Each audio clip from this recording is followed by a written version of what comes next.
An Army specialist vanished without a trace in 2020, leaving family and fellow soldiers desperate for answers. But 2 months later, workers make a discovery near a river that sends shockwaves through the entire military community.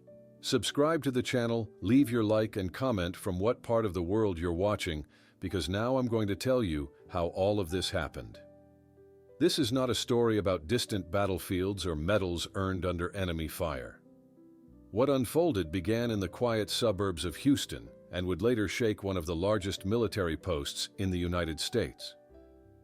Vanessa Guillen entered the world in late September of 1999, the third of 6 children born to Gloria and Rogelio, a pair of hard-working Mexican immigrants who believed every sacrifice they made in Texas would open wider doors for their children. From the beginning, relatives noticed Vanessa's steady focus. At age 7, she spent Saturday mornings tightening bolts on her father's old bicycles. Her small hands smudged with grease, but her smile fixed on the simple goal of making each wheel turn true. By the time she reached 12 years of age, Vanessa's alarm rang at 5 o'clock each morning. She laced worn running shoes, jogged 3 neighborhood laps, and returned home in time to help her mother pack school lunches. Teachers described her as shy during roll call, yet unmistakably competitive during soccer drills. Family cookouts uncovered another version of the girl, quick to laugh, loud when cheering cousins through impromptu relay races, but quiet again once strangers arrived. The pull toward military service formed early. A junior high essay titled "How I Will Serve My Country" listed 3 aims: fund college, lift her parents into retirement, and prove that discipline could build dreams. Those aims sharpened through high school years, filled with varsity soccer matches and part-time shifts at a local donut shop. On an overcast morning in June 2018, at exactly 18 years and 9 months old, Vanessa signed enlistment papers at a Houston recruiting station. Her father's eyes filled with pride.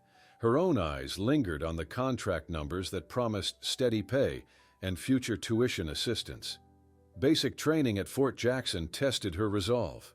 She fired her first rifle with accurate grouping, aced land navigation drills under relentless Carolina humidity, and learned to disassemble an M4 carbine, blindfolded. Letters home spoke of blistered heels and midnight fire guard duty, but they also mentioned new friendships forged through exhaustion and shared jokes whispered during rucksack inspections. Late that autumn, orders assigned Private Vanessa Guillen to Fort Hood in central Texas, a sprawl of firing ranges, tank trails, and beige barracks that stretched beyond the horizon. The first weeks felt electric. She memorized building numbers, tasted her initial freedom in the dining facility's endless cereal aisle, and video called her older sister Mayra each evening from a crowded Wi-Fi kiosk. The Army soon placed Vanessa in Arms Room 109 of the 3rd Cavalry Regiment, a position requiring precision, tracking serial numbers, logging weapons transfers, locking steel doors on schedule. She thrived on the orderliness, noting every mismatch between inventory sheets and rifle racks. Yet beneath the excitement, a minor unease grew. Vanessa missed her mother's jokes over simmering mole and the comfort of Houston's Spanish-language radio. Still, she clung to her written goals tucked inside a small green notebook: finish college, purchase a modest house for her parents, and one day run a full marathon. By early spring 2020, she wore the single chevron and rocker of a private first class. Pride rose in equal measure with a sense, still faint, that not everything around her felt safe. She kept jogging along Fort Hood's dusty roads at dawn, thumb pinching her left fingertip whenever tension surfaced, unaware that the routines she loved would soon brush against hidden danger waiting inside those same beige walls. By early March of 2020, the haze of Valentine candy and Super Bowl parties had faded, leaving Fort Hood wrapped in a new kind of tension.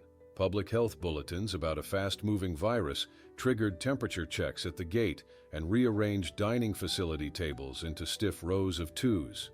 Daily life pressed on, yet routines felt thinner, as if one tug could tear them wide open. Private First Class Vanessa Guillen reported each dawn to Arms Room 109, a windowless compartment near Battalion Avenue. The The logbook on her metal desk listed every M4 rifle, every 9mm pistol, every optic device that left or entered the vault. She liked the certainty. A serial number either matched or it did not. At 20 years of age, Vanessa carried keys on a yellow cord and moved with quick, precise steps across the concrete hallway.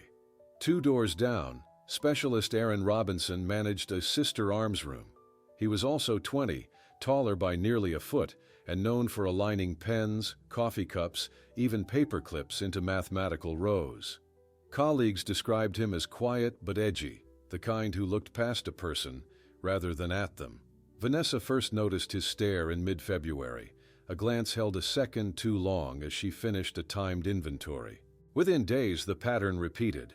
Robinson lingering near her doorway, Robinson appearing outside the gym just as she ended a 5-kilometer run, Robinson offering comments about how late nights could be easier with the right company.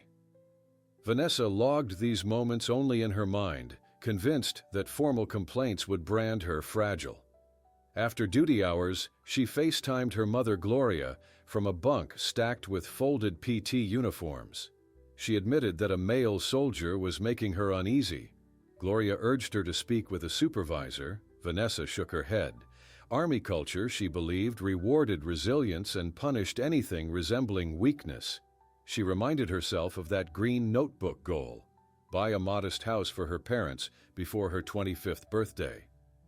Inside Robinson's life, another secret brewed. He had been seeing Cecily Aguilar, a 22-year-old gas station cashier from nearby Killeen. She was still legally married, a violation of Army relationship rules that could damage Robinson's record if discovered. The pair traded late-night texts loaded with heart emojis and loosely planned road trips to the Gulf Coast. Robinson stored several selfies of Aguilar, some suggestive, on his phone.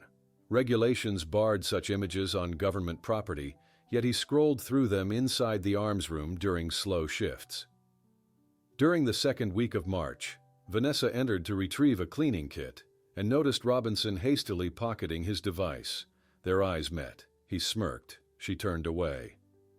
That evening, she told her sister Mara that the sergeant had now started following her jogging route.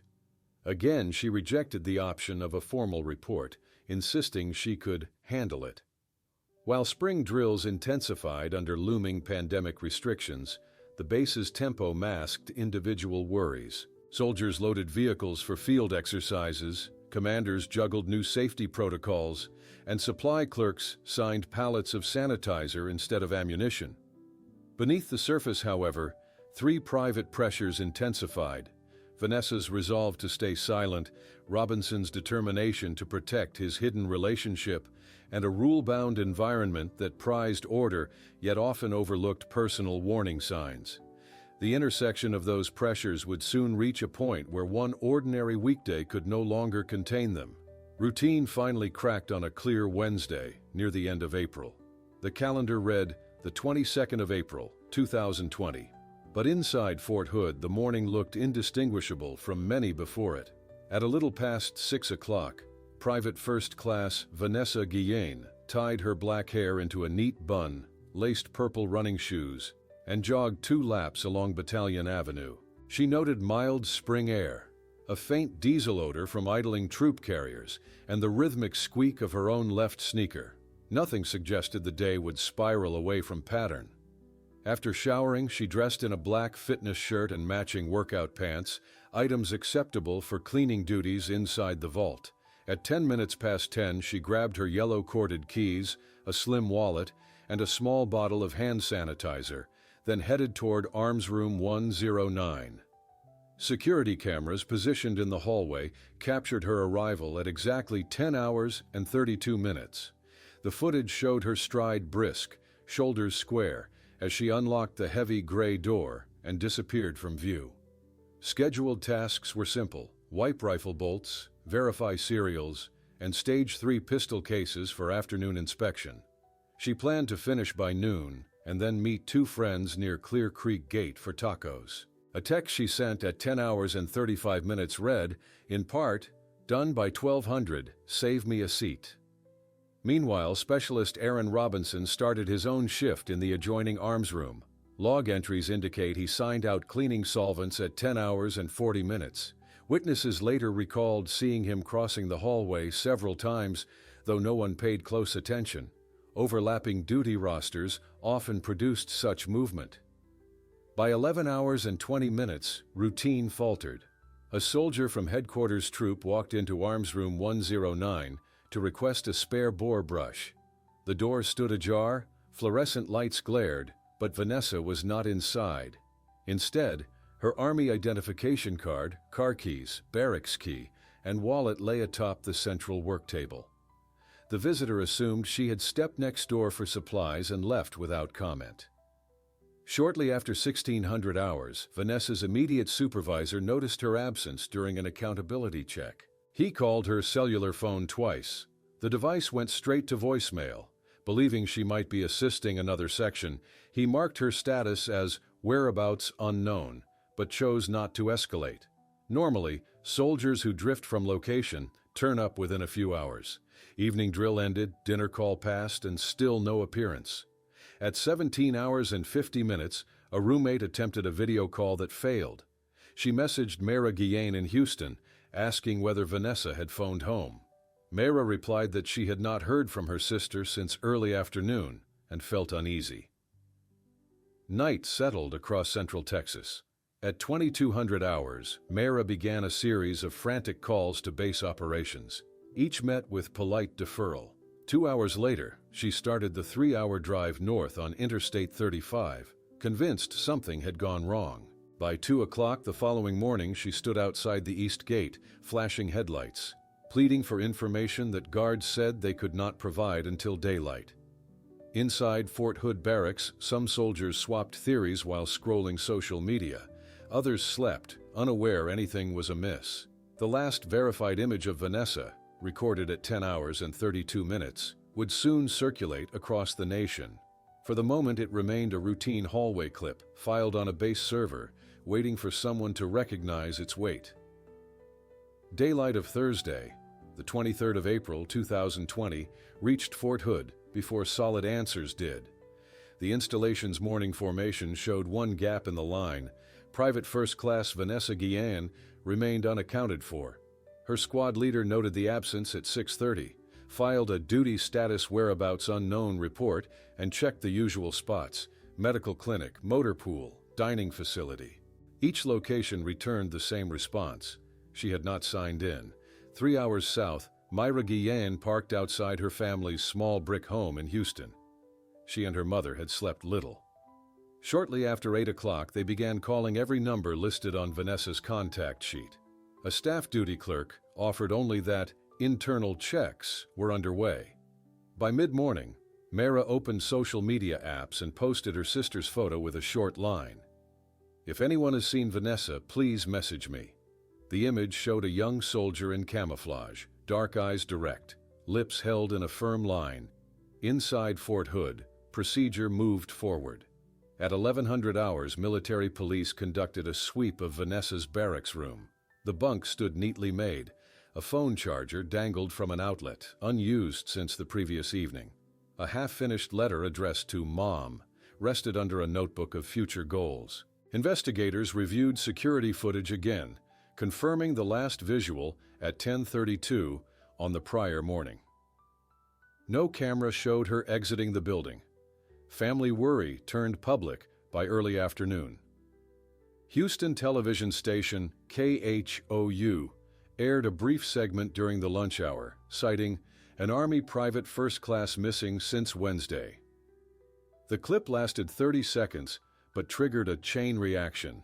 Calls began arriving at Fort Hood's public affairs office, and local reporters drove toward the sprawling post for statements. On Friday, the 24th of April, the Army's Criminal Investigation Command, known as CID, opened a formal missing person case at 800 hours sharp. More than 500 soldiers, along with scent tracking dogs and 2 helicopters, fanned across training areas. Regulations barred civilian participation inside the perimeter, leaving the Guillen family standing beyond tall fences, eyes searching vehicles that rolled through Gate 2. Gloria Guillen held a hand-lettered sign that read, in Spanish and English, "Help find my daughter." Passing drivers honked in support. Civilian volunteers refused to wait idle. Using online maps, they plotted creek beds, abandoned barns, and roadside ditches around Bell County. Groups of 10 or 12 walked tall brush, despite spring heat that climbed past 90 degrees Fahrenheit. They pinned yellow ribbons to fence posts and called out Vanessa's name at regular intervals. No trace surfaced. Digital pressure rose just as quickly. By Sunday, the 26th of April, the hashtag #FindVanessaGuillen trended among Spanish-speaking users on Twitter and Instagram. Community leaders shared the posts, urging followers to phone congressional offices and demand stronger action. Screens across Texas, California, and Illinois displayed the same determined face in uniform. Inside Fort Hood briefings, officers debated next steps. Expand the search grid, bring in additional analysts, review personnel who last saw Vanessa. One name appeared repeatedly: Specialist Aaron Robinson. He told investigators he had seen her leave to meet someone in a parking lot. His statement lacked contradictions, yet also lacked corroboration. Commanders noted the detail and pressed analysts to comb cellular tower logs more thoroughly. Sunday evening closed with no firm lead. The base lowered its flag at twilight, as protocol required, while outside the fence the Guillen family remained under portable lights set up by supporters. Phones buzzed with fresh notifications, each new share widening the circle of silent witnesses to a disappearance now moving from local concern toward national scrutiny.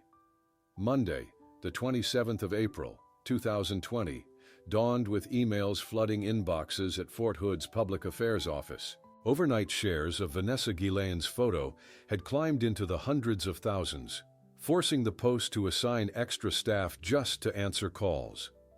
Community organizers in Houston scheduled a candlelight vigil for that coming Friday, while Latino advocacy groups drafted open letters to military leaders. A private family matter was now firmly inside the national conversation. Investigative teams widened their net. Cellular tower logs covering the base and nearby Killeen were pulled for the period between 1000 hours and 1400 hours on the day Vanessa vanished.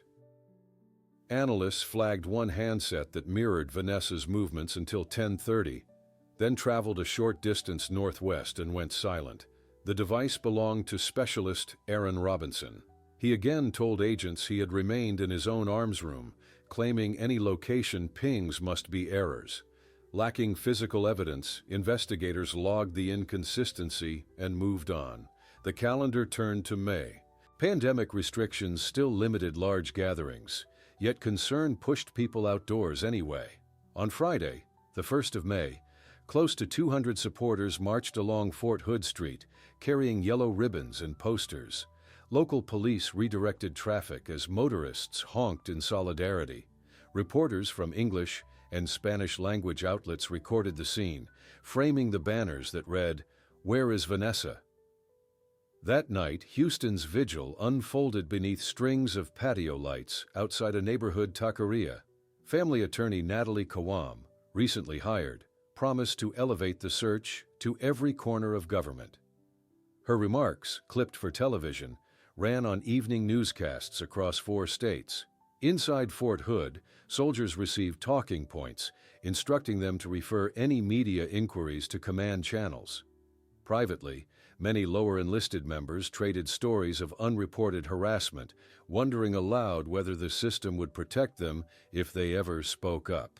The sense of unease seeped into routine tasks: motor pool dispatches, range briefings, mailroom pickups, each now punctuated by side glances toward chain-of-command offices. On Saturday, the 9th of May, the Guillen family launched a digital petition demanding an independent investigation. Signatures topped 100,000 within 48 hours. 2 days later, Representative Sylvia Garcia of Texas contacted Army Secretary Ryan McCarthy requesting a detailed briefing. Pressure increased again on Wednesday, the 13th of May, when pop star Selena Gomez shared Vanessa's image to her large Instagram following. That single post sent tens of thousands more visitors to the Find Vanessa hashtag. Around this time, Civil Affairs soldiers at Fort Hood received orders to prepare a second search effort focused on waterways south of the installation. Unrelenting spring rain had turned soil to heavy muck, hindering teams.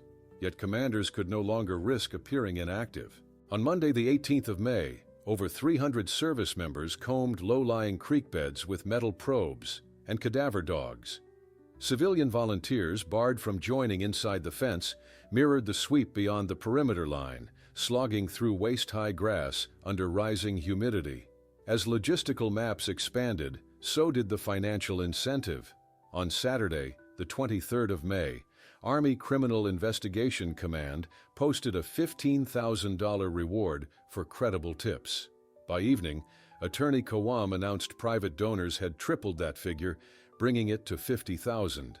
The announcement echoed across social platforms, accompanied by a fresh graphic of Vanessa's face framed in yellow.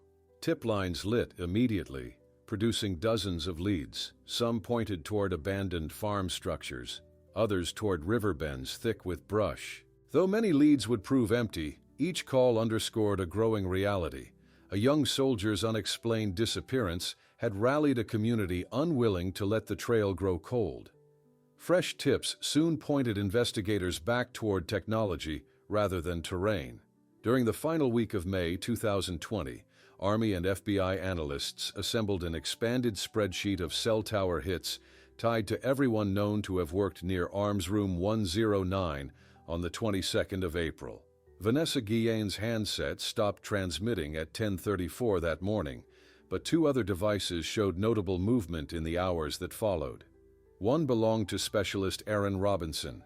Records showed his phone drifting north inside Fort Hood until roughly 1100 hours, then traveling off-post to an area close to the Leon River just after 2200 hours that same night. A second trip to the same rural stretch appeared on Sunday, the 26th of April, around 2140. Investigators compared those pings to gate entry logs. Robinson's common access card had not been swiped for an authorized exit, suggesting he left through a pedestrian opening or an unmanned section of fence. Questions multiplied. On Monday, the 1st of June, CID agents interviewed Robinson for a third time. He maintained that Vanessa had left the arms room to meet someone in a nearby parking lot and denied visiting the river. Lacking authority to detain without stronger proof, agents returned to digital threads. They next examined Robinson's call history and found regular, late-night conversations with a civilian number registered to 22-year-old Cecily Aguilar, a convenience store clerk in Killeen. Tracing continued. Aguilar's phone had mirrored Robinson's device on both nights at the Leon River site. That discovery prompted coordination with local law enforcement. On Wednesday, the 3rd of June, Killeen police quietly tailed Aguilar during her evening shift at a gas station on South Fort Hood Street, noting her silver sedan and a butterfly tattoo on her right wrist. Details later used for positive identification. Around this time, Army commanders placed Robinson under informal observation inside his barracks, a measure falling short of full custody but intended to restrict sudden travel. Public attention did not relent. On Friday, the 5th of June, demonstrators again gathered outside Fort Hood's main gate, this time projecting Vanessa's photo onto a portable screen while reading the names of other missing service members. National news outlets carried live footage, forcing senior Pentagon officials to request hourly status updates. The following Tuesday, the 9th of June, CID agents sat down with Aguilar at the Killeen police station. She claimed she had been home on the nights in question, an alibi easily disproved by tower data already in evidence. Investigators pressed no further, choosing instead to document inconsistencies and await forensic returns from the Leon River area, scheduled for renewed searching. Rain hampered that plan. Central Texas storms on the 12th and 13th flooded low ground, leaving roads slick and riverbanks unstable. Even so, a joint search team of soldiers, Texas Rangers, and cadaver dogs deployed at dawn on Monday, the 15th of June. They located disturbed earth but no definitive trace, logging the coordinates for future excavation once water levels dropped. Inside CID, supervisors drafted a request for a full search warrant covering Robinson's barracks room, vehicle, and electronic storage. Approval arrived on Thursday, the 18th of June. Agents entered at 07:30 the next morning, seizing a laptop, a gaming console, and several debit card receipts for hardware store purchases that included cement, plastic totes, and quicklime. Each collected item nudged suspicion higher, yet Vanessa's whereabouts remained officially unresolved, keeping the investigation locked in urgent suspense. Evidence grew heavier, yet investigators still lacked the single element that could convert suspicion into charges: a confirmed location tying Vanessa Guillen to specialist Aaron Robinson's late-night trips. Soil samples from previous digs held no human traces, and rain continued to complicate fieldwork. Then a break arrived from an unexpected quarter. On Tuesday, the 30th of June, two civilian contractors reported to a work site near Farm to Market Road 936, roughly 26 miles northeast of Fort Hood. Their morning task was routine, repairing a damaged fence that bordered the Leon River. At 11:45, they noticed a sharp odor drifting from a dense patch of cedar and mesquite. Thinking a wild hog might have perished, the men prodded the ground with a steel rod. The rod struck plastic. Curious, they dug a shallow trench and exposed the corner of a large black tote embedded in a crust of quickset cement. Alarmed, they backed away and called Bell County Sheriff's deputies. Deputies arrived within 30 minutes, secured a perimeter, and summoned Texas Rangers along with Army CID personnel. Layers of cement were carefully chipped away, revealing fragmented human remains mixed with lime and charred fabric. The site was treated as a major crime scene. Search grids extended outward in concentric circles until sunset. Items recovered included burned hair ties, melted athletic wear fragments, and a set of car keys later matched to Vanessa's vehicle. Everything was bagged, tagged, and driven under escort to a forensics lab in Dallas. By dawn on Wednesday, the 1st of July, DNA rush processing was already underway. Dental records from Vanessa's enlistment physical were transmitted electronically for comparison. At 1400 hours, lab technicians reached a match. The findings traveled back through encrypted channels to CID headquarters, where agents gathered in a small conference room to hear the outcome. Confirmation carried dual weight: relief that the search had ended, and urgency to move on the prime suspect before word leaked. Commanders ordered Robinson placed under constant guard inside his barracks room at 16:30. No handcuffs were used. The detail was instructed simply to remain outside his door. Meanwhile, investigators secured an arrest warrant for Cecily Aguilar, whose phone pings and shifting alibis now sat beside physical evidence from the riverbank. Plainclothes officers picked her up at 1920 outside the gas station where she worked. During initial questioning, she wavered, then requested a break. When confronted with photographs of the recovered tote, she began to outline a sequence of events that started on the night of Wednesday, the 22nd of April, and involved two covert trips to the Leon River area. While confession notes were still being typed, an unexpected complication arose. At 00:20 on Thursday, the 2nd of July, Robinson convinced the junior soldier posted outside his door that he needed fresh air. He slipped down a stairwell, scaled a perimeter fence, and vanished into the dark streets of Killeen. The escape triggered an immediate multi-agency alert across Bell County. Patrol units fanned out, and helicopter crews were placed on standby.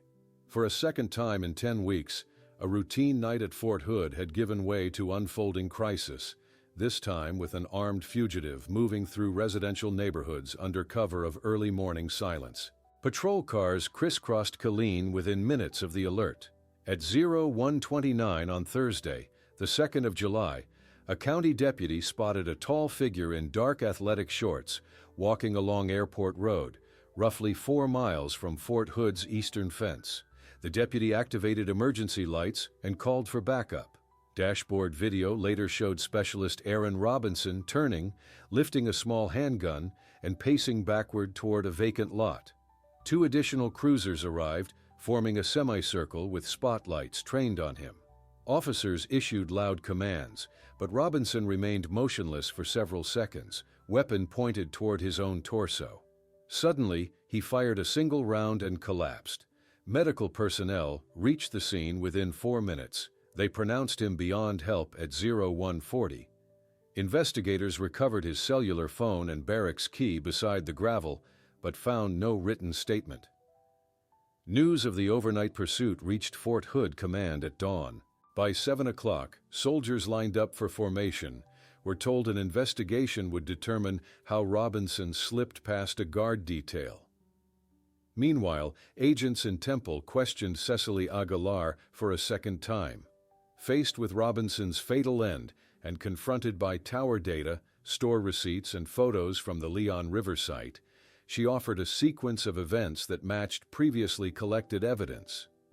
According to her statement, Robinson phoned just after 1700 hours on Wednesday, the 22nd of April, asking for a ride.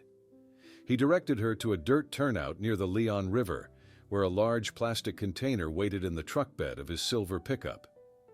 Throughout that night, and again on Sunday, the 26th of April, they returned to the same location with shovels, an axe, quicklime, and cement mix purchased at a hardware store in Killeen.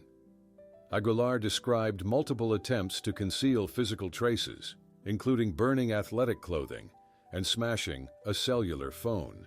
Her timeline aligned with receipts seized during the barracks search, one for a 40-pound bag of lime at 1842 on April 22nd, another for concrete at 2115 on April 26th.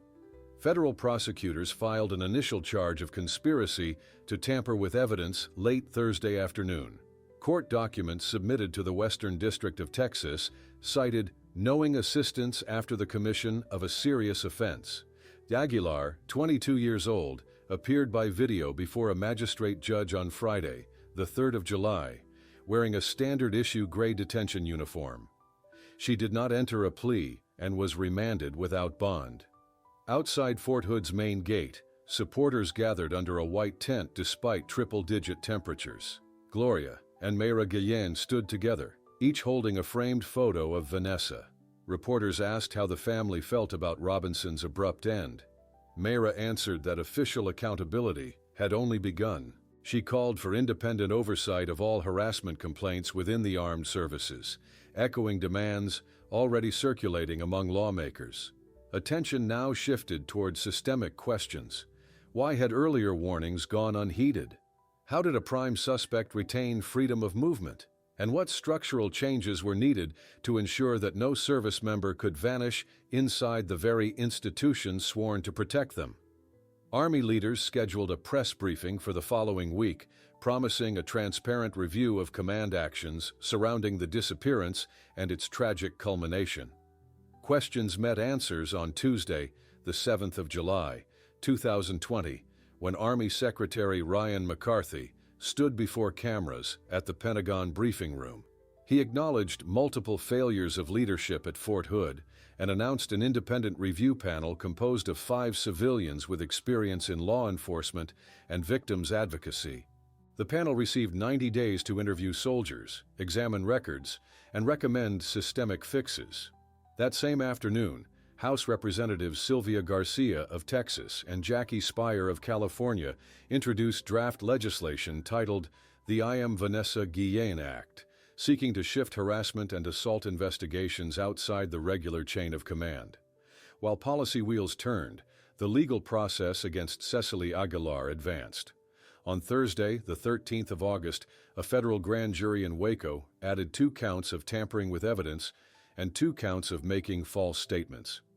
Aguilar entered a plea of not guilty during an arraignment held by video conference because of pandemic restrictions. Prosecutors outlined a potential maximum sentence of 60 years. Judge Alan Albright set the next hearing for early 2021 and ordered continued pre-trial detention. Inside Fort Hood, daily life changed visibly. Commanders required refresher training on missing soldier protocols, and posters titled "See Something, Say Something" appeared in barracks stairwells. Junior troops noticed more open-door hours at company offices and a sudden uptick in courtesy patrols around parking lots after sunset. Yet confidence remained fragile. Anonymous surveys collected by the independent panel recorded widespread skepticism that anything beyond optics would last. The panel delivered its findings on Tuesday, the 1st of December, 2020. The 400-page report cited a permissive environment for sexual harassment, inadequate supervision of junior soldiers, and delayed response to Vanessa's disappearance. One day later, the Army relieved or suspended 14 officers and non-commissioned officers, including the Fort Hood commanding general, for leadership shortcomings. 7 additional leaders received written reprimands. Momentum carried into the new year. On Wednesday, the 6th of January, 2021, the House Armed Services Committee convened a hearing focused on the Guillen case. Myra Guillen testified remotely from Houston, recounting unanswered phone calls and gatehouse refusals in the early days of her sister's absence. Her measured tone contrasted with pointed questions from lawmakers toward Defense Department witnesses about accountability gaps. Legislative efforts bore fruit on Monday, the 27th of December, 2021, when President Joseph Biden signed the National Defense Authorization Act. Nestled within the extensive bill were key planks of the I Am Vanessa Guillen Act, including independent investigators for sexual harassment claims and a new category of offenses under the Uniform Code of Military Justice. Advocates hailed the reforms as a foundational step, though many noted that cultural change would require persistent oversight. Cecily Aguilar's court timetable slowed amid pandemic backlogs, but evidence against her remained intact. On Monday, the 28th of November, 2022, she reversed course and entered a guilty plea to 1 count of accessory after the fact and 3 counts of lying to federal agents. During sentencing on Monday, the 14th of August, 2023, Judge Albright cited the callous disposal of a young soldier and imposed a 30-year prison term. Aguilar, now 25, left the courtroom in shackles, her earlier plea deal having spared her the possibility of life. Fort Hood, meanwhile, began physical tributes. In April 2023, workers installed new signage, renaming the base's East Gate as the Vanessa Guillen Gate. A bronze plaque lists her service dates and a brief inscription: "She dreamed of serving her country." Her legacy is protecting its sons and daughters. Each morning, soldiers pass beneath the arch, reminded that vigilance, once taken for granted, must now be deliberate, documented, and uncompromising. Long after the new gate signs settled into routine, the ripple effects of Vanessa Guillen's story kept widening. On Saturday, the 22nd of April, 2024, exactly 4 years after she walked into Arms Room 109 for the last time, several hundred runners gathered in Houston's Mason Park. The Guillen family and local volunteers laid out orange cones for a 5-kilometer course along Brays Bayou. T-shirts bore a simple phrase, "Run with Vanessa," printed above a small drawing of her trademark tight bun. Children as young as 8 and veterans in their 60s stretched side by side. At 8 o'clock sharp, Mayra raised a starter horn, and the group surged forward beneath a cloudless sky. Proceeds from registration fed the Vanessa Guillen Foundation, which now funds emergency housing, legal aid, and counseling for service members who report harassment. By summer, the foundation had assisted more than 200 callers, each case documented in a spreadsheet color-coded by urgency. One recipient, a 19-year-old sailor stationed in Virginia, later wrote that the grant kept me from giving up. Those words joined dozens of similar notes thumbtacked to a board in the family's modest office in southwest Houston. Media attention also endured. Netflix released a feature-length documentary on Wednesday, the 17th of November, 2021, drawing millions of viewers within its first month. Classroom discussion guides soon followed, prompting high school students in Los Angeles, Chicago, and El Paso to debate military culture and whistleblower protections. University criminology courses adopted the case as required study for units on institutional accountability.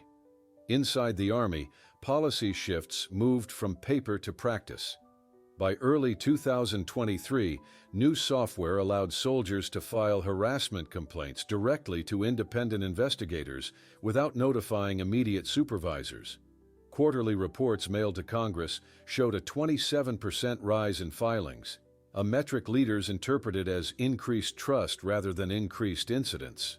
Fort Hood, still working under its formal name until a scheduled redesignation, hosted town hall meetings where junior troops asked pointed questions about barracks safety, duty rosters, and mental health staffing.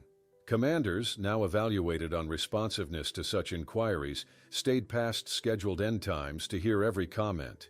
In Washington, D.C., the I Am Vanessa Guillen Act continued to influence appropriations. On Friday, the 15th of September, 2023, lawmakers approved an additional $50 million for specialized investigators and victim advocates across all service branches. Advocacy groups tracked the funds through public dashboards, pressing agencies to post hiring timelines and training curricula. Personal moments persisted alongside institutional ones. Gloria Guillen kept her daughter's bedroom intact, except for the addition of race medals mailed by participants unable to travel.